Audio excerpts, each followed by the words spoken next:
pala talaga tingnan kapag kulang ng eyebrows. Hi guys, Becca here, also known as the Late Bloomer 11, and welcome to my channel. Today's video is going to be another first impression review, but at the same time, this is going to be a versus kind of review. Ito yung first time na gagawa ako ng review kung saan paglalabanin ko ang dalawang magkaibang brand para malaman kung alin sa kanila ang mas okay. Syempre, in this review, ako yung parang mag-judge in my opinion kung alin ang mas okay. And then, in the comment section below, it is your turn to tell me kung alin sa tingin nyo ang mas okay base sa panonood nyo ng video na ito. So, ang product na i-review natin today ay itong NYX Tame & Frame Tinted Brow Pomade. Kaka-receive ko lang ng product na ito today. Ang shade na ito ay chocolate. Hindi actually ito yung perfect na shade para sa akin, pero yung kasing shade na gusto kong bilhin mula dun sa seller nito dito sa Singapore, yung shade na espresso, hindi siya available. And nung chinek ko sa kanya kung kailan siya magiging available, wala siyang maibigay sa akin na estimate na time. Kaya I decided to just get this and just do the review. Anyway, sa review na ito naman, ang talagang i-gauge natin ay yung quality ng product, siguro yung longevity niya, at hindi tayo masyadong magtutuon dun sa shade kasi nga hindi ito yung perfect match sa akin. Pero as you can see, medyo pwede na, 'di ba? Pwede na, pero hindi siya talaga yung 100% na match dun sa eyebrows ko. Ito naman yung magiging kalaban niya, which na-review ko na sa channel na to. If you haven't watched it, I will put the link to that review in the description bar down below. Ito yung BYS Brow Gel at ang aking shade ay yung 01 Bold Brunette. Kaya wag na natin patagalin pa, punta na tayo sa application part ng video na ito. So mag-apply na ako ngayon ng brow product. Unlike BYS Brow Gel na meron ng kasamang brush, itong NYX Tame & Frame wala. So para maging patas ang laban, gagamit na lang ako ng angled brush para sa kanilang dalawa. So meron akong dalawang angled brush at dalawang spoolie brush. Simulan na natin ang pag-a-apply ng brow product. Ayan, so sa right side ko, gagamitin ko yung NYX Tame & Frame. Tapos, eto namang BYS Brow Gel dito sa left side. So, ganito yung nangyayari kapag kumukuha ko ng product.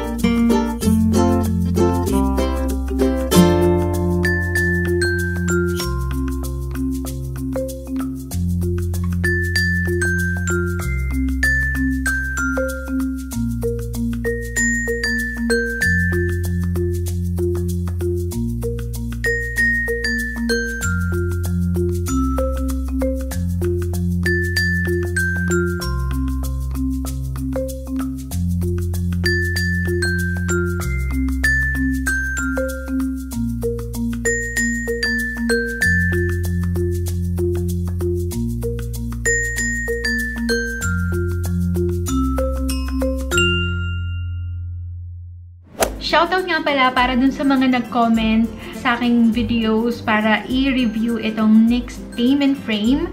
Shoutout to Miss Pau Alsagon. Nag-comment siya dun sa aking 4 Easy Eyebrow Routines.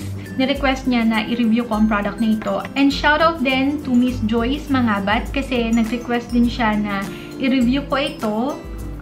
Nag-iwan siya ng comment dun sa BYS Brow Gel first impression review ko. Okay, so i-compare na natin yung dalawang brow products. So, simulan muna natin dito sa BYS Brow Gel. Inuulit ko, meron akong review nito. Yung link will be in the description bar down below. Pero pasadahan ko lang ulit yung information ng BYS Brow Gel na ito. Una, nabili ko siya for 399 pesos sa SM Department Store. It is also available sa lazada.com.ph for the same price. Ewan ko lang yung shipping fee ah. Merong 4 available shades. Nilista ko siya dito kasi hindi ko kabisado. Etong sa akin, Bold Brunette. Meron ding A Blonde's Best Friend, Knockout Black, at saka Natural Brown. Etong packaging nito, hindi ako sure, pero parang plastic lang siya kasi magaan siya. Kung glass to, dapat mabigat siya. Then, itong takip niya, kapag hinigit mo to, meron siyang brush. At itong brush na to, nagagamit siya talaga. So, itong brush na to, kinakabit lang siya dito. And then, pwede mo na siyang gamitin dito sa product. Ito na yung itsura ng product ko kasi gamit na gamit ko siya. Ito nga palang container nito ay merong 2 grams of brow product. Lipat naman tayo dun sa NYX Tame and Frame Tinted Brow Pomade. So, ganito yung itsura niya. Black yung cap. Tapos, itong lalagyanan niya, frosted siya pero hindi siya glass. Parang plastic din lang siya. Kasi kung glass to, dapat mabigat to. Pero hindi. Napakagaan din lang niya. Para rin lang siyang itong BYS Brow Gel kapag yung bigat yung pinagbasihan nyo. Tapos ito nga sa cap, dito nakasulat yung NYX Tame and Frame. Tapos dito sa ilalim, dito nakalagay yung kanyang shade. Nakalagay din dito sa likod na hindi ko lang pala alam kung makikita nyo. Pero nakalagay din dyan na it is only good for 6 months once na mabuksan mo na siya. Pero hindi ako naniniwala doon kasi I don't think maubos ko siya in 6 months. And obviously, nabuksan ko na siya ngayon kasi nga naglagay ako ng product para sa review na ito. Pwede nyo itong mabili sa Pinas sa lazada.com.ph at available siya for 460 pesos. Kailangan ko siyang i-research online kasi nandito ako sa Singapore. Binili ko siya sa isang Shopee seller dito sa Singapore and I got it for 13 Singapore dollars. Merong 5 shades na available at yon ay Blonde, Chocolate, which is itong shade na to, Brunette, Espresso, and Black. This container contains 5 grams of product. So, kung titingnan ninyo, 460 pesos ito na may 5 grams of brow product. Tapos, ito ay 399 pesos na meron lamang 2 grams of product. Pag yun ang tinignan mo, maiisip mo na ito agad yung sulit. Pero we will see at the end of this review kung alin talaga sa kanilang dalawa yung mas sulit na bilhin. Kasi syempre, gusto rin nating malaman kung madali ba siyang i-apply. Pangalawa, gusto rin nating malaman kung a little goes a long way ba. Kasi minsan, kahit kokonti yung product na laman ng container na binili mo, kung sobrang konti lang naman na product yung kailangan mo sa bawat paggamit mo, minsan masasabi mong sulit pa rin siya kaysa dun sa mas maraming laman. Pero it will take you so many dip dun sa container para lang ma-achieve yung gusto mo na pigmentation, yung mga ganun ba. It's 1:25 PM now. I will get back to you later to see what's up on my eyebrows. Hey guys, I'm back for my first update. Ang oras na ay 5:34 na ng hapon. At ito na yung itsura ng eyebrows ko. I'm going to zoom you in para makita nyo ng malapitan. So, ito yung BYS Brow Gel. At ito naman yung NYX Tame and Frame na brow pomade. Pareho silang waxy in a way. Halos pareho din ng paraan ng pag-set sa brows. Ang pinakaiba nga lang is yun ng kulay kasi nga hindi ito yung pinakamalapit na kulay sa eyebrows ko. Gusto ko lang malaman yon na if hindi naman ako nagre-review, magagawan ko to ng paraan para maging sakto sa kulay ng eyebrows ko kasi ang ginagawa ko pag ganyan, kino-combine ko siya sa NYX eyebrow cake powder ko para mas maging sakto yung kulay niya sa eyebrows ko. Pero for now, since ang tinitingnan natin is kung gaano ba siya katagal, pareho silang intact pa rin hanggang ngayon. Pareho pa rin siya na stay in place. Yung placement ng product, mananatili siya doon, hindi siya nai-smudge. Sabi nga pala ng kapatid ko, mas gusto niya yung itsura sa akin nitong BYS Brow Gel. Well, syempre, dahil siguro mas katama yung kulay niya. Pero sabi din niya, dahil mas gusto niya yung pagkakagawa ko ng kilay ko dito. Medyo unfair naman para dito. Kasi yung product yung tinetest natin, yung skill ko yung problema. Anyway, sabi niya, hindi niya masyadong gusto yung kulay nito para sa akin, pero para sa kanya, parang gusto niya tong kulay na to kasi medyo may kulay yung buhok ng kapatid ko.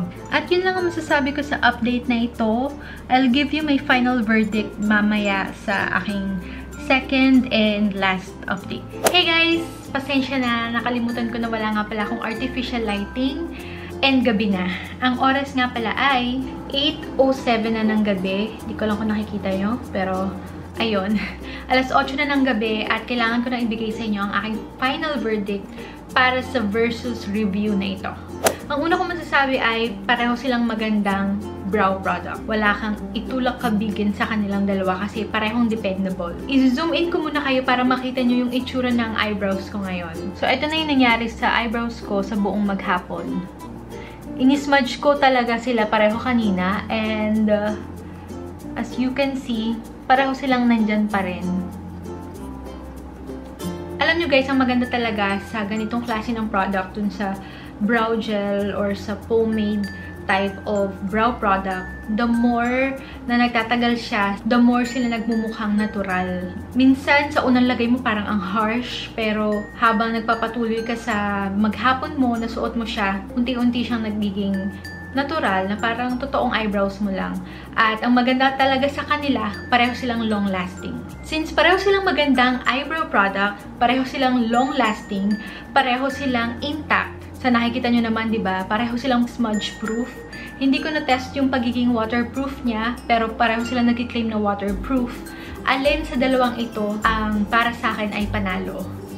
Para sa akin, yung BYS Brow Gel pa rin yung nanalo. Una, dahil sa presyo. Kasi kung beginner ako sa paglalagay ng eyebrow product, or if this is the first time na gagamit ako ng pomade type ng eyebrow product, syempre, pipiliin ko agad ay yung mas mura, di ba? Pangalawa, sobra kong na-appreciate na may kasama na siyang brush. So, sa 399 pesos, meron ka na agad eyebrow pomade, meron ka pang brush. Ipakita ko lang ulit sa inyo. Ito yung brush niya. At hindi siya putyo-putyo lang na brush. Magagamit mo siya talaga. And ilang beses ko na siyang nagamit kapag ka nagta-travel kami. Simula nung nabili ko siya. Oo nga, mas maraming laman itong NYX Statement Frame. Pero kung napansin nyo dun sa application, nakailang balik ako sa lalagyan niya. Kasi hindi siya ganon ka-waxy. Hindi siya ganon kakapit agad-agad. Unlike itong BYS Brow Gel, na unang lagay mo pa lang, andun agad yung pigmentation. Tapos, ang dali-dali mo siyang maiikalat. Pero pareho naman silang pigmented, oo. It's just that, kapag pinag-compare ko sila, para sa akin, ang mas pigmented ay itong BYS Brow Gel. At yun ang dahilan kung bakit para sa akin, itong BYS Brow Gel ang nanalo. Kayo naman ang humusga. Dahil nakita nyo yung aking paglalagay ng product kanina sa kilay ko, at nakita nyo naman kung paano ko siya ni-road test sa araw na ito, sabihin nyo sa akin sa comment section kung alin sa tingin nyo ang mas bet nyo sa dalawang ito. Since itong NYX Statement Frame, first impression pa lang naman yung meron ako kumpara sa BYS Brow Gel na ilang buwan ko nang ginagamit. So, yun lang guys. I hope you found this review helpful, especially kung nagde-decide pa lang kayo kung alin sa dalawang ito yung bibilhin ninyo. If you have any other requests na gusto nyong gawa natin ng versus na review, let me know in the comment section below. Other than that, thank you so much for watching. Don't forget to give this video a thumbs up if nagustuhan nyo siya or nakatulong yung video na ito. Share this to your friends na rin. And don't forget to subscribe to my channel if you haven't already. Thank you for watching this video, and I hope to see you again on my next one. May God bless you and your family. Bye!